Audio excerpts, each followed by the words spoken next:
I promise I will not say any spoilers about Star Wars. I did see it last night. I give it okay, Russ, I'll give it a marginal thumbs up. I'm not like enthusiastic, Siskel and Ebert, best picture. It was good. But as I said to you on the phone, I thought the first act was okay. The second act was a bore and the third act was phenomenal in the movie. Yeah, I disagree with that. I think for a 2.5 hour movie, you were never bored.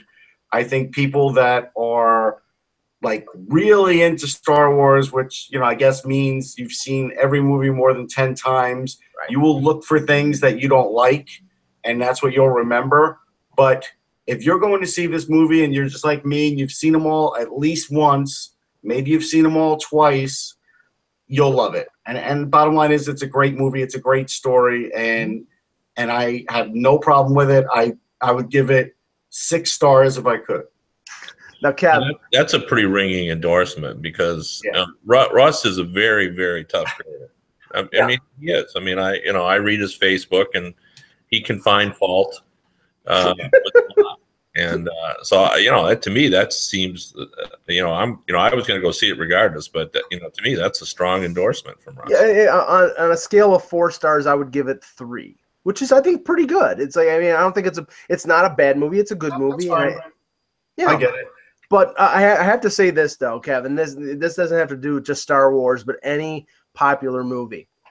Now, yesterday, I go to see the movie 5:30 showing, and all they have are seats in the front row. So I didn't feel like essentially straining my neck for 3 hours looking straight up at a 20-foot screen and Luke Skywalker. So I decided to go to the next show, which was 6 o'clock. Got a decent seat, and the movie, they started at 6, but not the actual movie. There were 8 trailers. The movie did not start until almost 6:30. I used to work in a movie theater. I worked there for 10 years. I used to be a projectionist. I used to put the films together. Usually movie companies, they want 1 or 2 previews. This company, 8 previews is obscene. And honestly, I know that people were going to stay no matter what, but 8 previews is ridiculous. See, not surprising, you and I completely disagree. Like, I love trailers. Like, I like to see what's coming up and going on, and it just adds to the experience for me to see what other movies are coming up. And we usually sit there as a family, and we either say we're in or we're out, based on the trailer. Yeah, and I get that. But Mike was texting me, and he called them previews, and I didn't know what the hell he was talking about, Kev, because I'm so used to trailer that he was talking a different language to me. It took a minute. That's movie theater jargon because, like I said, I was a projectionist. Yeah. But the thing is, and normally I agree with you, Kev, it's like, but when it gets we expect it. I mean, we expect it. It's but not 8, 3, 4, 5, but 8 is a little obsessive. And I think the problem is that of those 8 previews, and we were talking about this, Russ, I think 2 of them were I consider worthwhile viewing. I agree with that, but we're not the target movie audience anymore, Mike. I don't want to, upset you or anything, but a lot of those trailers were not meant for you, so it's okay. Everything is meant for me. Now, one last thing. The NFL, if there's one thing they need to get a handle on, is their rules. I actually tweeted to them today what a drop pass looks like, because I think they've forgotten. I mean, it's just like, Kev, now it's like not only do you have to have the ball, but you even have to have it after you hit the ground. The ground used to not be able to cause a fumble, but now it can. And now even if you cross that magic plane, but they see the ball wiggling even a little bit, you don't get a touchdown. And to me, it's just crazy now. Yeah, the process thing. Rob Rossi, who we know from the hockey world, because at one point he was a beat writer. Now he's a columnist. He used to cover the Penguins, but he wrote after that he has long been against a replay because you're still going to have errors, and he'd rather have human error than these kind of things. And I'm very patient with it all. I figure you're trying your best trying to sort it out, but it's hard to ascertain what the thought process was on that. That was clearly a a catch. And Yeah. I don't know how. Now, the problem is we've all been in a room watching football games with other people. And if there are 5 people in the room, 2 see one thing and 3 see another, which really speaks to how difficult it is to officiate as it is. But I would venture to say that 90% of the people in this country thought that was a catch. Now, I may be wrong, but, It all stems from that Des Bryant catch or non-catch against Green Bay in the playoffs. Sure.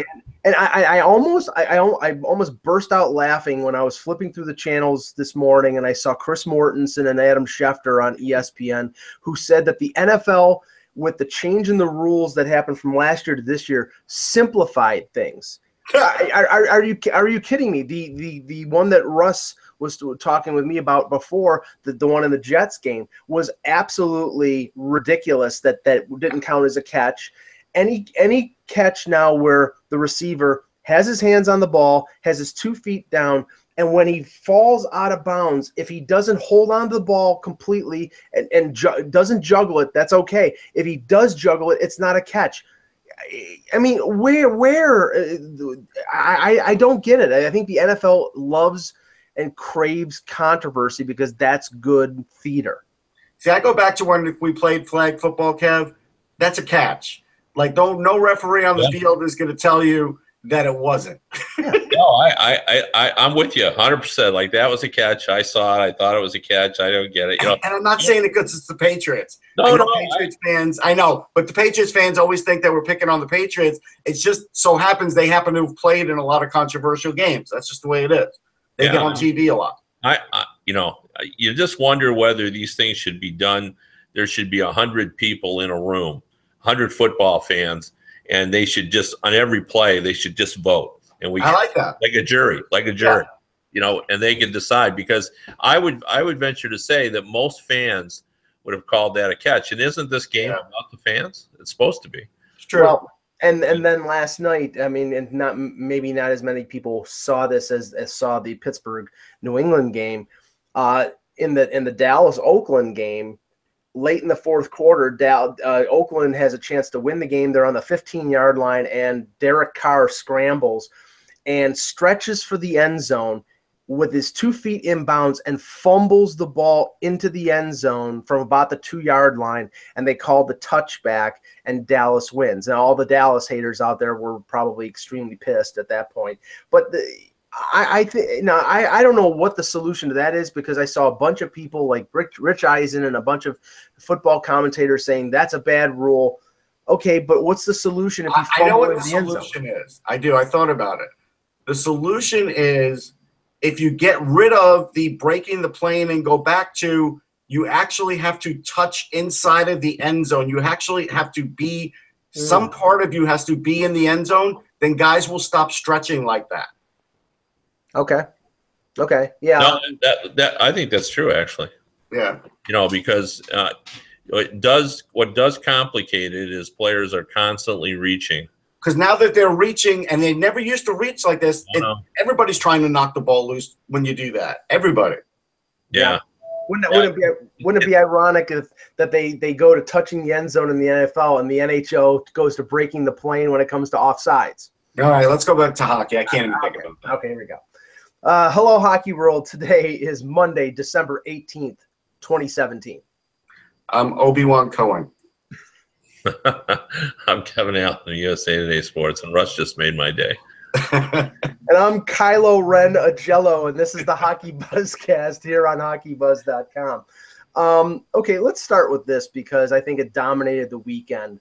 The 100th anniversary game in Ottawa between the Senators and the Montreal Canadiens. I think Kevin was pretty much obscured by the commentary of Eugene Melnick, who I know the day of the game, he essentially said, I'm not talking to the media. Well, he should have done that the day before and a couple days before, because he was the center of the entire story. And the comments that he made on Friday to a few members of the media regarding potentially moving the team from Ottawa. I mean, I couldn't think of worse things to say in advance of an event than what Melnick did what are you hearing, and what do you think of the whole weekend and the whole Well, it was Christmas, and he was Ebenezer Scrooge. I mean, it was just awful. And you're absolutely right. He couldn't have picked worse words, and he turned it into what should have been a grand celebration of the 100th anniversary in Canadian hockey and outdoors, and just turned it into almost a referendum of whether or not. I would call it fan shaming. He was fan shaming. Yeah, he was. No, you're absolutely right. And, there was really no reason for it. And, all I could think of is if you're Erik Karlsson and you're watching all that going down, and you're saying to yourself, I mean, I'm already planning now, if I'm Erik Karlsson, where I'm going to assign as a free agent in 2019. There's no reason to think you're going to stay there. And do you even really want to?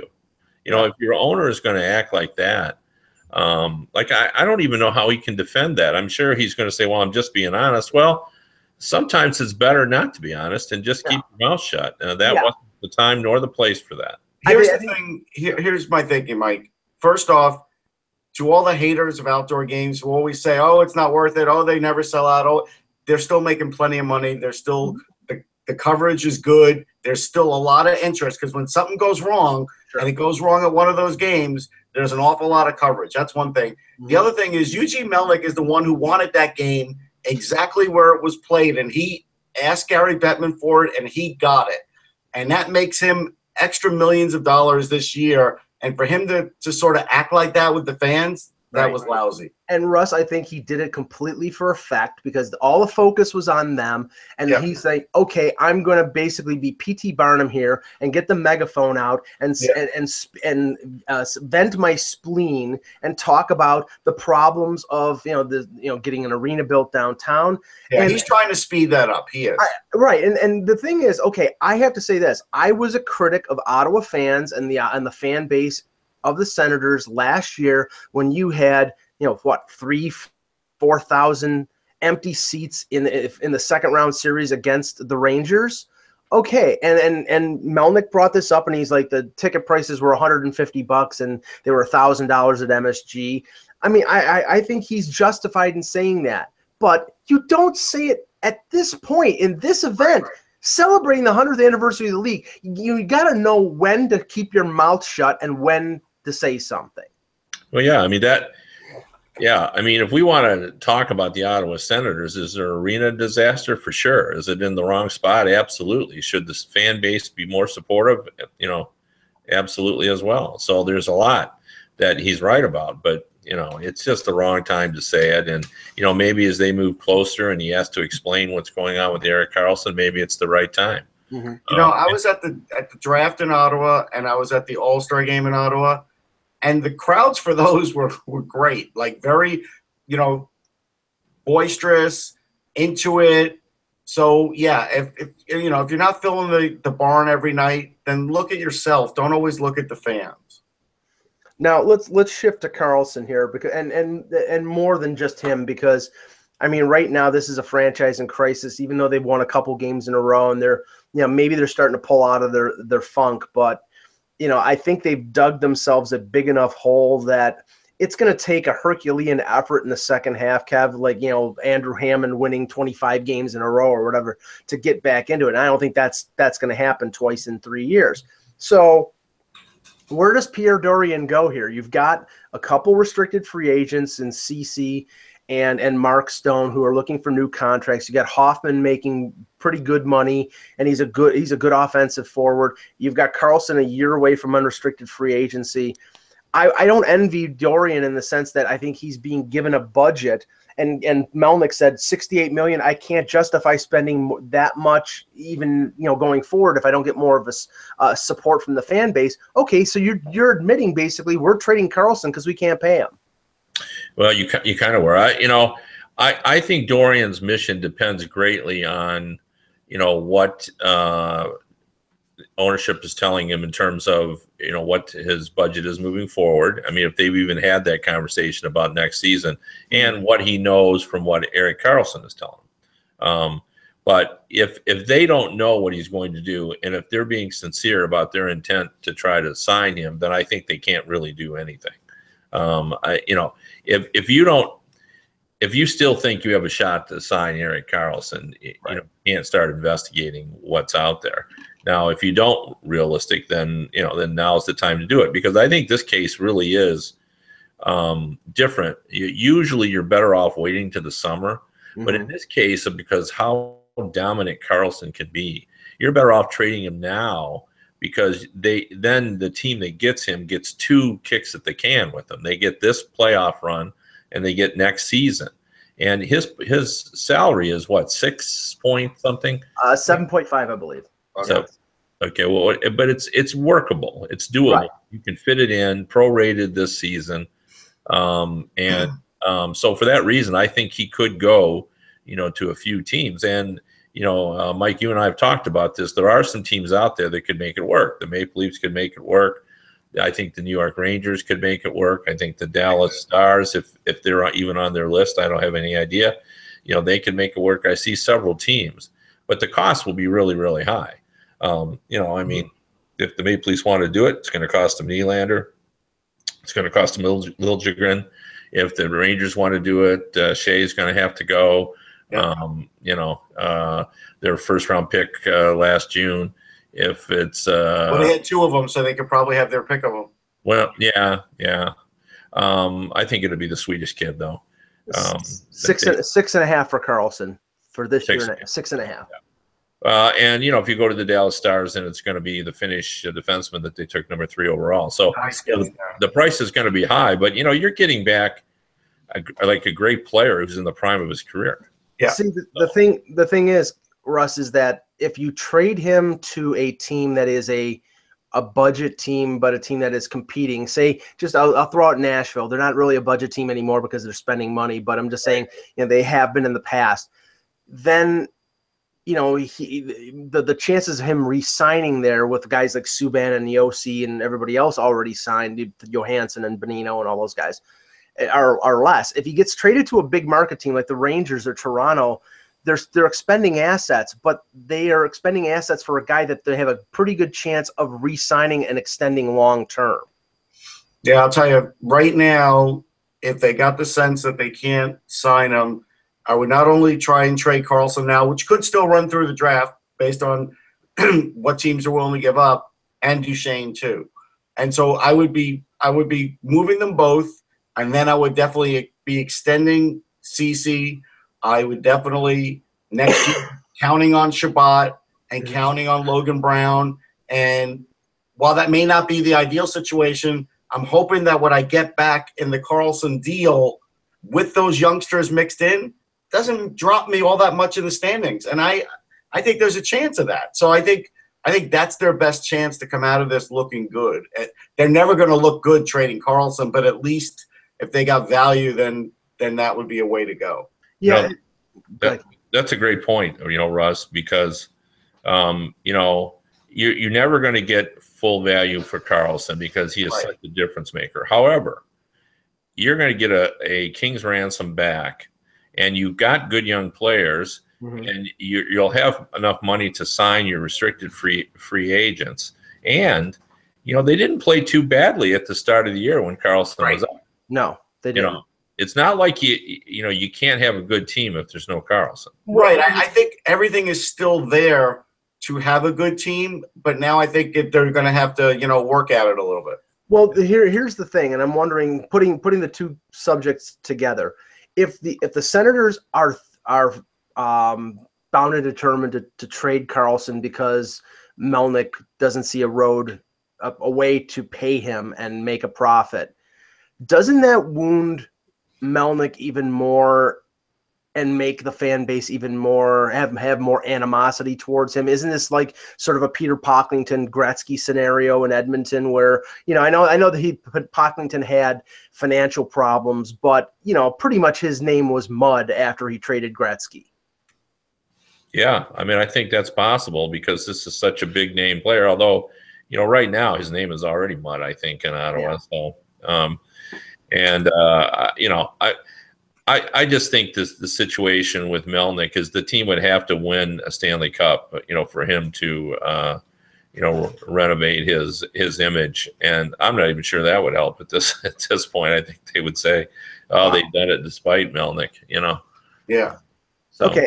The trade freeze is tomorrow. I know that Ak has posted a few things that may happen before December the 19th. I'm predicting 0 trades before the freeze. Usually it would happen the weekend before, but the official date is tomorrow. But Kev, sometimes there is a pickup on deals after that trade freeze. There are a few scenarios. We're going to talk about a couple pretty key injuries that just or actually 3 key injuries that just happened in the NHL. But I think this is the time of year where management teams sort of get together and say, okay, what direction are we going here? And I think we know that Ottawa is in that current predicament, and we know Buffalo and maybe Detroit, and there's a few others. But do you think that things will pick up in terms of trades after this freeze drops off? Yeah, for sure. I mean, I think, there's always 2 schools of thought in terms of approaching the trade deadline. Some general managers are looking to push as close as they can to the trade deadline to get a prorated contract because they're tight against the cap and they need to fit in as little money as possible into their cap. And then there's another thought that, and usually a guy like Jim Rutherford is in favor of this. He likes to get his guys in early so they get sort of acclimated to the team. I think back to the year the Hurricanes won the Cup over a decade ago, and they brought in Doug Weight. And I think that deal was in January. I think so.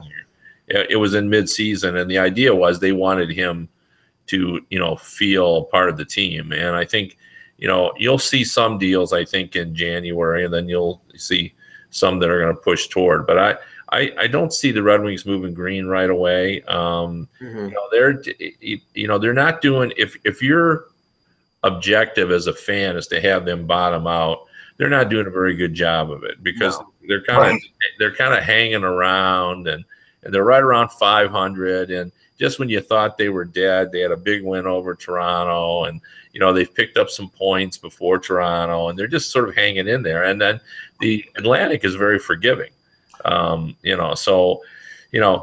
They can convince themselves, I think, that they can stay in this if they could go on a little run. So I think they may wait on Green, but I think Evander Kane will get dealt relatively soon, and I think he'll actually fetch a pretty good price. He scored a lot of goals for all the trouble he's caused Buffalo. He scored some goals there in Buffalo. Well, first on Green, because I mean, he's clearly, I think, at the top of the rental list. I mean, I actually wrote something today about the Leafs and where they may go in terms of upgrading their defense. presuming that it's not Carlson or Ekman Larson or Doughty, that it's a more realistic rental type of thing. And Green is the best. He's 32 years old. I think he's got 18 points right now. I would assume that Kenny Holland is going to be looking for probably a low first round pick for a defenseman who can play the power play, who can rush the puck. And I don't think the Leafs are going to give up a first round pick for a guy who can walk away at the end of the year, like they gave up a second round pick for Brian Boyle last year. But there are other UFAs like Ian Cole, Erica Branson, Johnson from Columbus. There may not be as impactful, but probably they'd have to give up a lot less, and that might help them more than I'm skeptical of Green and his two-way ability. I've always been sort of skeptical of that. I mean, look, in a short window, look how good Brendan Smith looked in the playoffs last year. Right. Green would look better than that, and he has a lot better offense. So I think Green is still a pretty good player. Oh, I'm not saying he's not. I'm just saying for what Toronto has right now, Russ, in terms of defensemen who are more offensive minded and not enough defensive minded for Mike Babcock, adding Green is just he's a right-handed Jake Gardner, and Jake Gardner's had his defensive problems. I don't think they're looking for that type. They would have too many of those guys. I get that. I do. Yeah. I'm a little more cynical than you are about Mike Green. I don't think the price is at a first-round pick at this point. I think it would be a second-round pick and a prospect. Now, saying all that, it would depend on what the bidding, turns into. And Some teams now sort of look at late first round picks as the same as second. So, depending on where you are in the standings, if you're down in the bottom and you think, well, what the heck, we're picking now. I mean, it's 31 teams now. So if you're picking down 29, that used to be a second round pick. So, you add, you might be willing to give a first round pick, but I think right now, generally the standard for a player like Green would be a second round pick and a prospect, not an A+ prospect. Mm-hmm. So now that's where the bidding probably is now, and it would depend on how hot he stays. But I mean, your observation about Green is right on. Like, he is still and never has been a good defensive player, and he's having a terrific offensive year.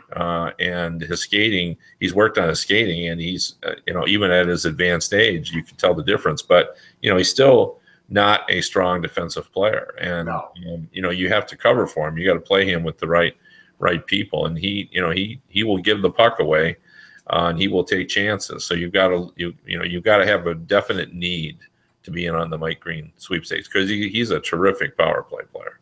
Now, in regards to Kane, and there's been a lot of rumors around Buffalo, and the Sabres, I believe they've won 3 games in their last 18 and have as many wins as the Buffalo Bills. So they're not on the path. They're not on the path of success right now. And obviously, guys who are UFAs like Kane, if they can get a good return for them, and he's having a very good offensive year, I think they're going to move them. I think there's probably no question of that. But there have been indications that that Jason Botterill is looking for the usual package for an impact forward, which is NHL player, prospect, and a first round pick. And for some teams, that might be something that they're willing to pay. But I don't know, the things with Evander Kane, the sort of ancillary things, I think will drag the price down a little bit. What do you think? Well, I think it will depend on who's in the bidding, but I'm not sure they're going to get a current NHL player. I would think it's going to be more of a first round pick and a prospect. I think it's easier to get a first round pick for him than it is for Green, because he can not only can he score some goals, but he's got a little bite to him, to his game. And he looks like a guy who could have an impact in a playoff series. So I think, the prospect might be a little better. So, and again, I think the teams that are in the contending race are more than willing to give up a first round pick. So you might be able to get that for Evander Kane. Right. It just gives the Sabres another first round pick, because right now their issue is depth, as you know, Mike. Like they just, it's interesting because Murray was known as a scout, and yet he really, there's some players on the Buffalo Sabres that are pretty good, but there's not enough depth, and all the injuries that they have, and boy, they just don't have anybody to plug in.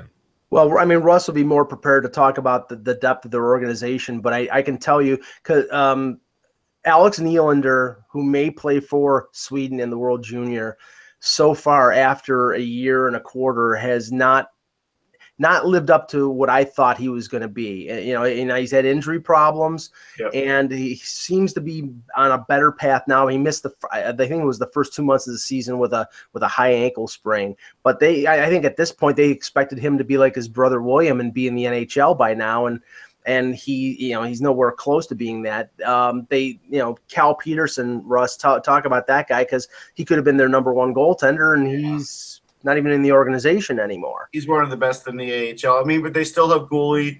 Nylander could be still a year away. That's fine. I mean, he's still young. It's not like he's a bust or anything. I wouldn't even go there. I like a guy they have on defense, Will Borgen. They have Asplund. Yeah, they have Asplund, who's excellent. They do have Ukko-Pekka Luukkonen, who will play in the World Juniors.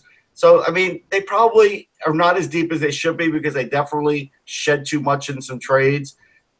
But at the end of the day, I think Kane's going to get you either a first or a prospect. I don't think he can get you both, because he's in his walk year.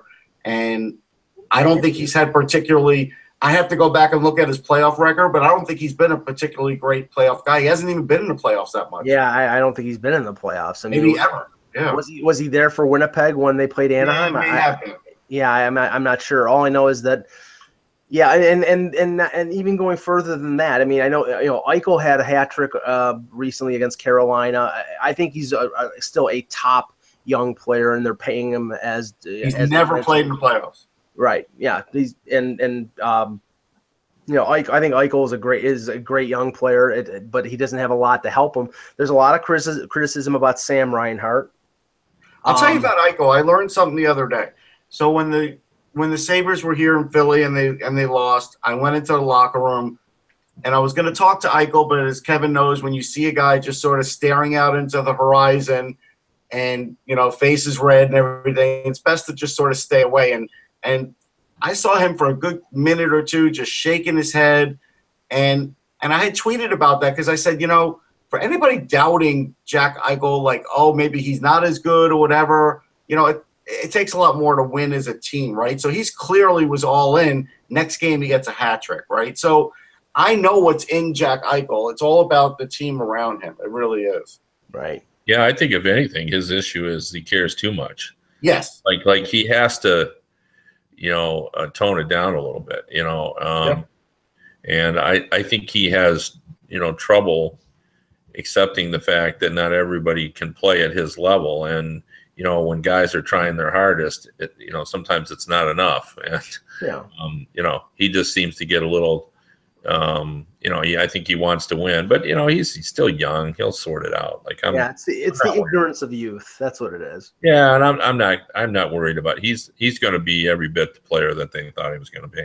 Now, jumping around the league, there's been some key injuries over the last couple days. Not as big as the others, but Patrick Hornquist was sent back by the Penguins. Now, this is a key player for the Pens. He's a key player for them. We could say that. Yeah, I now obviously they still have Malkin, they still have Crosby. They finally got Murray back after the injury. The thing is though, with Bonino gone, with them losing as many players as they did after last year, Matt Cullen goes to Minnesota. A lot of the responsibility to score has been on Kessel, has been on Malkin and Crosby, and if they don't score, that team is in trouble. I think they're looking probably to add some depth before the deadline. And if you lose a guy like Hornquist, I don't know with the severity of the injury. I mean, he's one of the few guys who can provide some secondary offense. Well, yeah, and you look at his record since going to Pittsburgh, like he's a key scorer for them. Yeah. One of the problems when you have, like, I always say too, people get too carried away about, like, if you pay one guy, you can't afford another guy. Well, everybody's paying at least two guys. Right. Problem is, though, however, is what ends up happening, like in the case of the Penguins, where you're paying a lot of money for two centers, that usually leaves you short on the wing. Yes. And that's where the Penguins have to rely on guys who are, probably wouldn't be, like Sherry probably would not be on the top lines of other, teams. Right. And he ends up often playing on the Penguins top line because, they've got a lot of money tied up in, the two centers and Letang and so forth. And, Hornquist has been a very consistent performer, for the Penguins. And, he's a little mouthy. He's got a little, like Esa Tikkanen style. Yeah. And I think that helps as well. So yeah, I think he's a very valuable performer. I actually think he's going to be one of the more coveted players on the free agent marketplace this summer. I agree. Now, the Montreal Canadiens has started to climb back a little bit with the return of Carey Price. They did lose to Ottawa on Saturday, but they had been playing a little better. One game under 500, 14-15-4. But Shea Weber gets sent back by the club. They're out on the West Coast right now with a foot injury. Now, they're not saying if it's a bruise or if it's a break, but there's he's been playing with it, and now they're sending him back because it's affecting him too much. I think they can. They obviously were barely able to bear the injury to Price, Kev. But Weber was there. Now it's even more on Carey Price with Weber not playing 25 minutes a night. Well, for sure, and they hadn't done a real good job of supporting him anyway, and so now having Shea Weber potentially out, and who knows how long that'll be. But this team, they're back being to where they're so goalie dependent, and he's a good one. So if you're going to be goalie dependent, Gary Price is a great guy to have. But sure.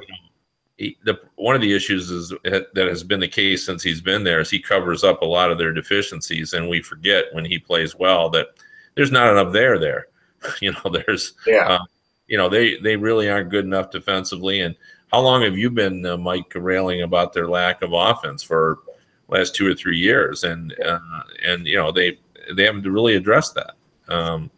Jonathan Drouin, as skilled as he is, he's not.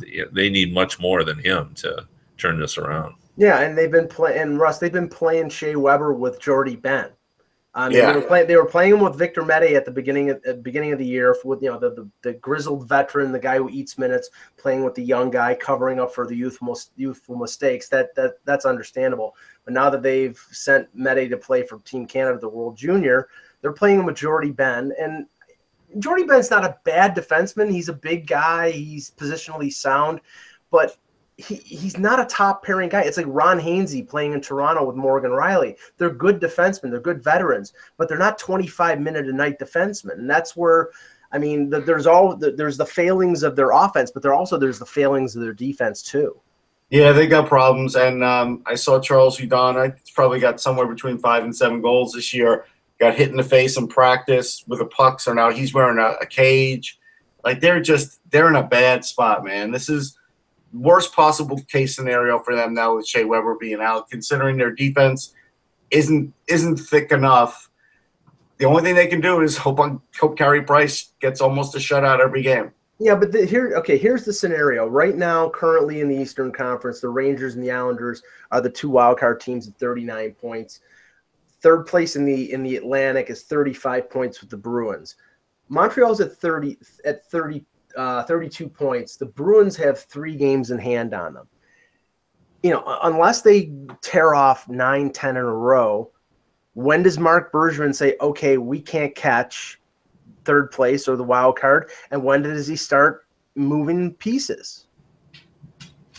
Because at this point, I'm not saying move Weber, I'm not saying move Drouin, but he's got, there's been a lot of talk about Pacioretty. There's been other names out there. When does he say, okay, I give up? Yeah, that's a great question. I think in Montreal, it's always later than it is for other teams when you get that, I think you got to hang in there. And the Atlantic's weak. Like, I think they could, if Weber's not out a long time, they'll still manage to get in it, because you look at the way that Atlantic is, it's weak. Isn't that the worst case scenario, Russ, for them to hold on and hang on? Yeah, but the thing is, it could be Bergevin doing that for his own job too. So, and if that's the case, then he is going to do everything he can to try and make the playoffs anyhow. Now, the other significant injury was on the weekend. Brock Besser, the star rookie for the Vancouver Canucks, got hit with a shot from I believe it was Mark Giordano, and limped back to the bench. And preliminary indications, they're saying it could be a deep bruise. They're saying it could be a broken foot, a broken ankle. there hasn't been a accurate diagnosis yet, but it didn't look good, Russ. And no, I'm going to go more than deep bruise, considering he was using his arm and he was dragging himself to the bench. It was heartbreaking.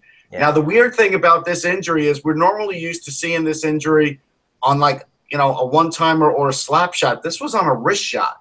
Yeah. So I can only imagine the force of a Giordano wrist shot to just cause or just hit the right spot, man. Yeah. Either way. You could hit the right spot, yeah. Yeah.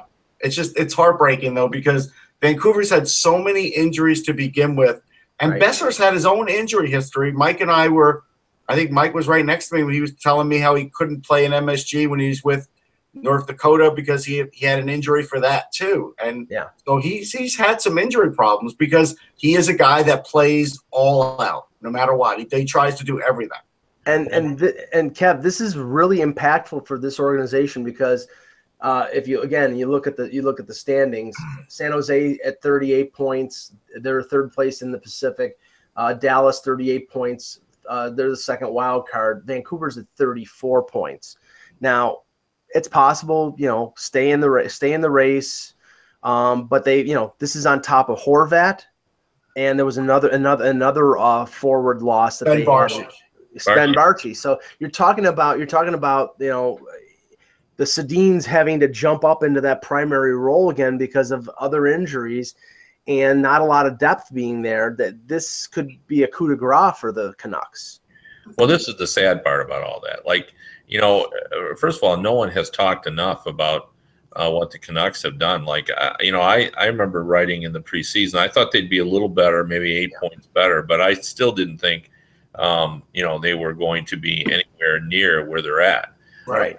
And the reason they were there is because they're doing what is the hardest trick in all of sports, which is to rebuild on the fly, and that's so hard to do, and it's hard to do in any sport, but it's really hard in hockey, and they're trying to do it. And the way they did it is, they've given the young players, Horvat, Barchi, Besser among them, more playing time, and those players have responded, and they've really uplifted this Canucks team. Like, they have energized them, and more importantly, the Sedins, and we shouldn't be shocked at this because they've been classy players their entire careers, but they have bought into the fact that they have to now play a secondary role.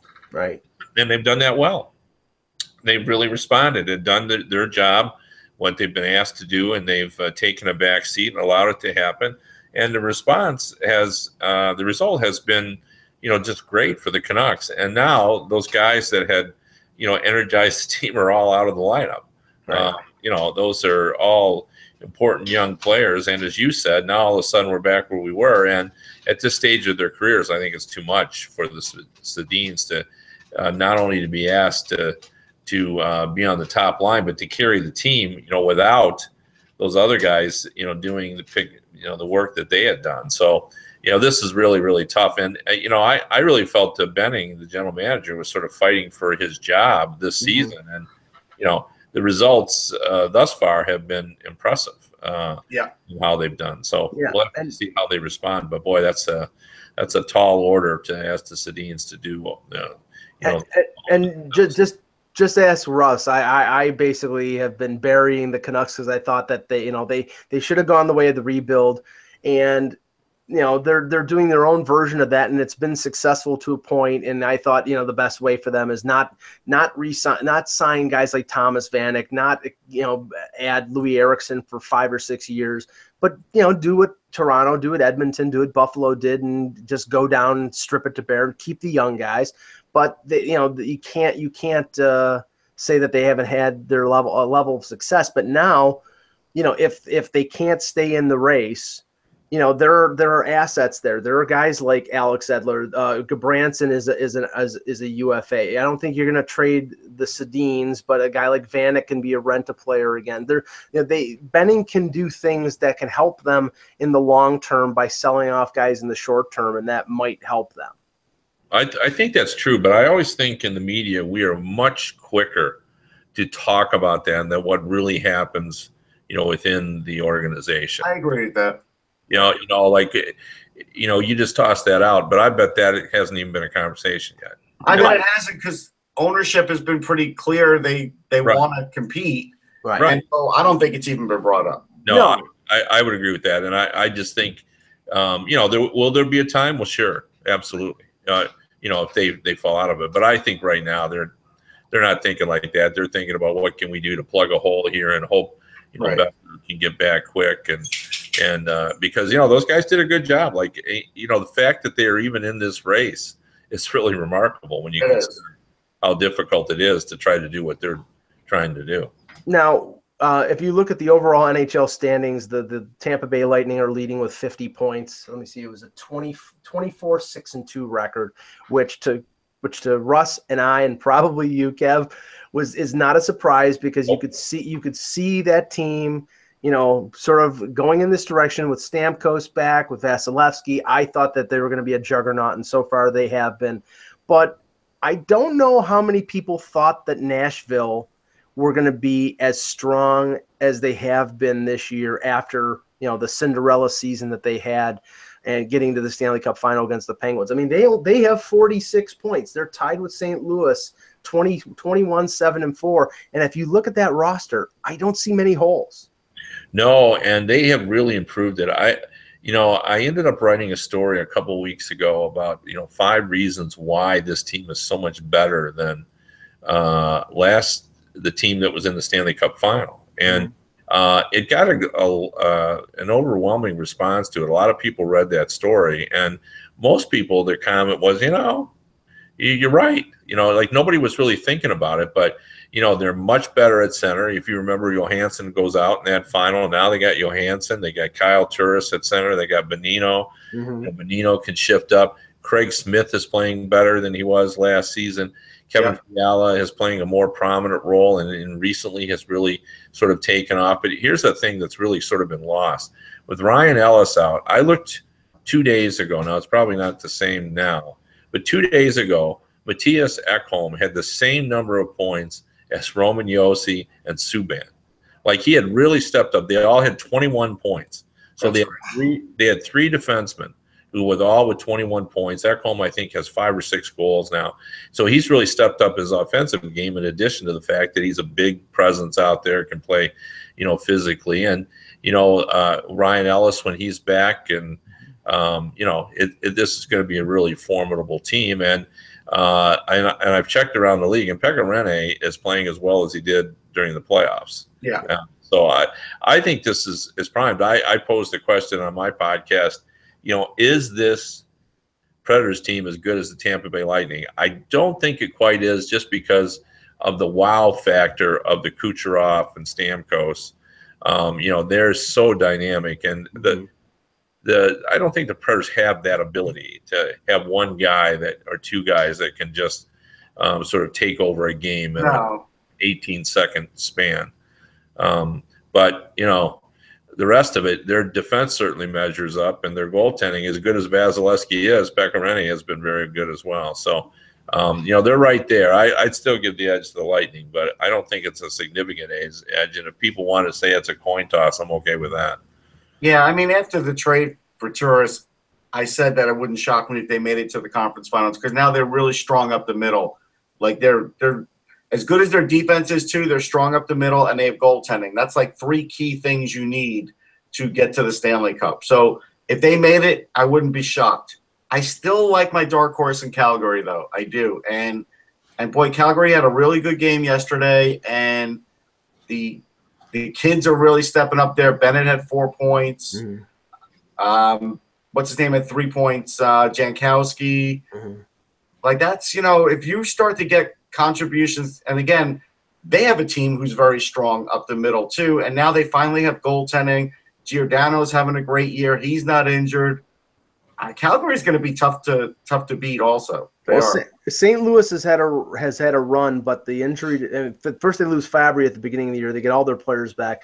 Bouwmeester gets hurt again. Now Schwartz is out for it seems to be long term, and I think that's going to wound them significantly. And they're still going to be really good, but until they get Schwartz back, and depending on how good he is, that sort of puts St. Louis in a questionable situation.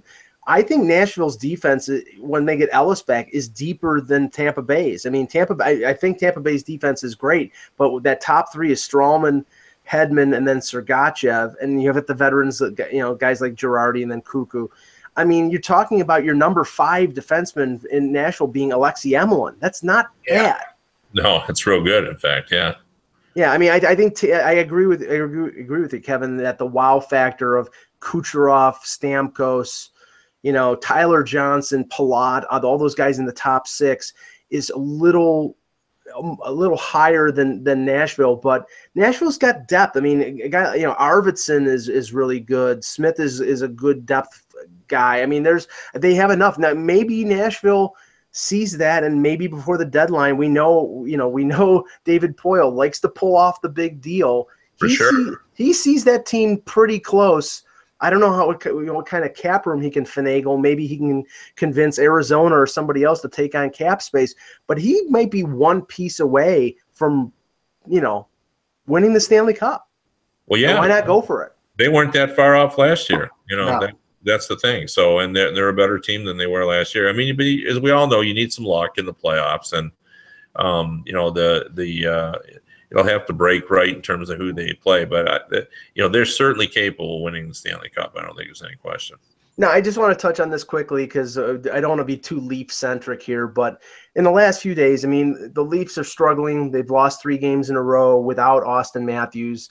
Matthews is still practicing, or hasn't practiced with the club. He's skating on his own, which probably means they're not going to bring him back until after the Christmas break. They're being very careful with a franchise player, and that's completely understandable.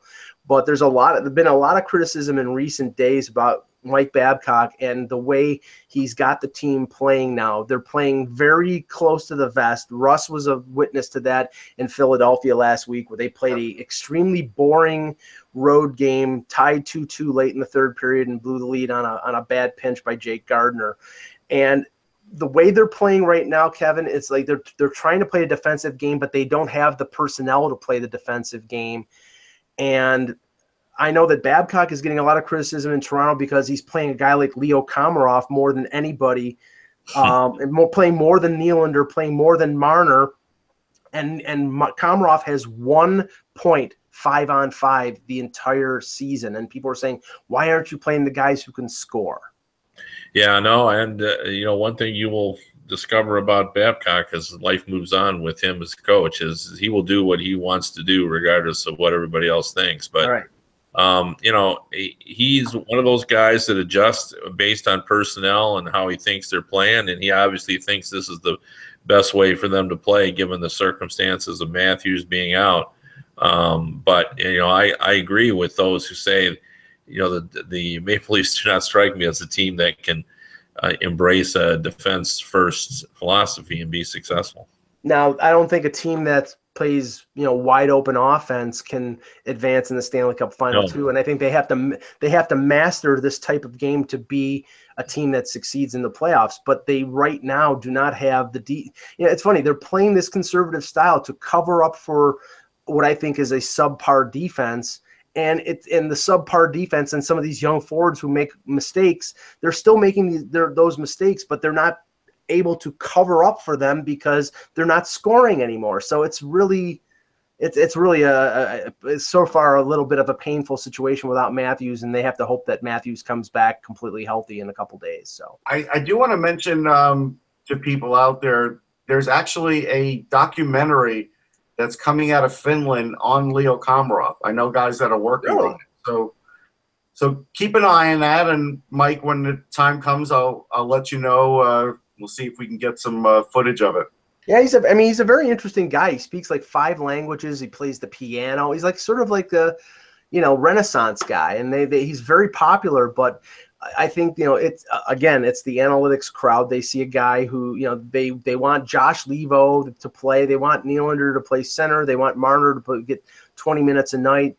And Babcock is set in his ways, like you said, Kevin. He's going to play Komarov because he's a solid defensive player, and he's going to play Roman Polak on defense because he's a tough guy who clears the front of the net, and nobody is going to convince him otherwise. That's the way he operates. So yeah, for sure.